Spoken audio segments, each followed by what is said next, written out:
Goeiemôre, goeiemiddag, goeienaand en welkom by Straatwys. Nou hierdie naweek gesels ek met iemand wat 'n baie besonderse persoon in haar lewe verloor het. Jy ken daardie tipe verhoudings, daardie een waar dinge net gewerk het.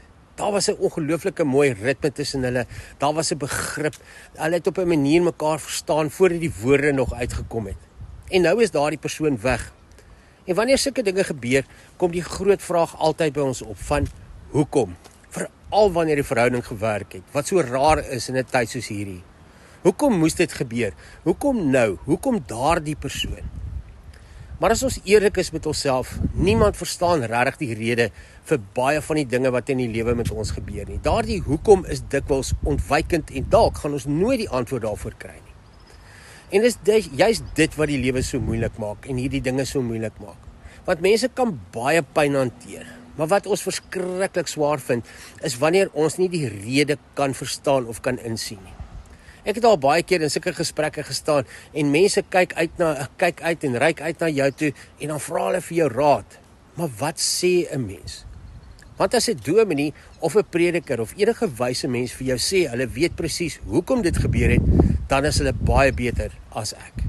Want die waarheid is, ons weet nie altyd nie. So ons gebruik standaardsinne. Ons sê dinge soos, dis God se wil, of hy is nou op 'n beter plek, of daardie bekende een van, tyd genees alle dinge. Maar wanneer ons vandag eerlik is, vra vir jouself, is daardie dinge regtig trooswoorde? Of is dit soms net ons hinkepink manier om iets te probeer sê? Ons probeer die stilte vul, ons probeer wys ons gee om, en daardie woorde kom uit 'n goeie plek uit, maar tog die seer bly.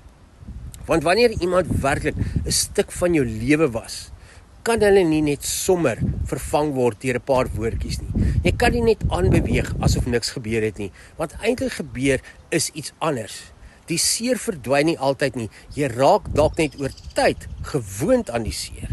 Jy leer om daarmee saam te leef. Dis soos 'n litteken. Jy onthou nog waar dit vandaan kom. Dit maak nie elke dag nog seer nie, maar dit is nog daar. En dan kom mense weer met daardie sin om te sê, tyd genees alle wonde. Maar die waarheid is, tyd genees nie altyd nie.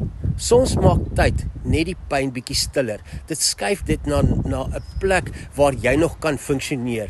Maar diep binne in jou weet jy nog, hier was iets kosbaar. Die Bybel is eintlik baie eerlik oor hierdie tipe pyn. Die Psalm is vol mense wat vra, Here, hoekom? Nie net een keer nie, baie kere. En interessant genoeg gee God nie altyd 'n verduideliking nie, maar hy gee iets anders. Hy gee teenwoordigheid. Psalm 34 sê, die Here is naby die gebrokenes van hart.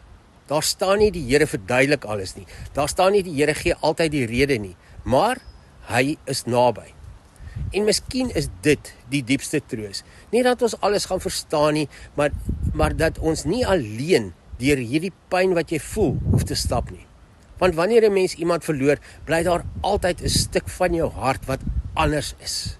Maar met tyd en met God se teenwoordigheid gebeur daar tog iets. Die pyn verander, dit word sagter, dit word stiller, en soms verander dit selfs in 'n baie diepe manier van dankbaarheid, dat jy daardie persoon in jou lewe gehad het. So miskien moet ons ophou om vinnig vir mense te sê, tyd genees alle wonde, en eerder te sê, ek weet nie altyd hoekom nie, maar ek stap hierdie pad saam met jou. Want soms is die grootste troos nie 'n antwoord nie, soms is dit net 'n teenwoordigheid wat saam met jou sit in die stilte. Ek hoop jou dag is wonderlik en tot ons weer saam stap, mooi loop.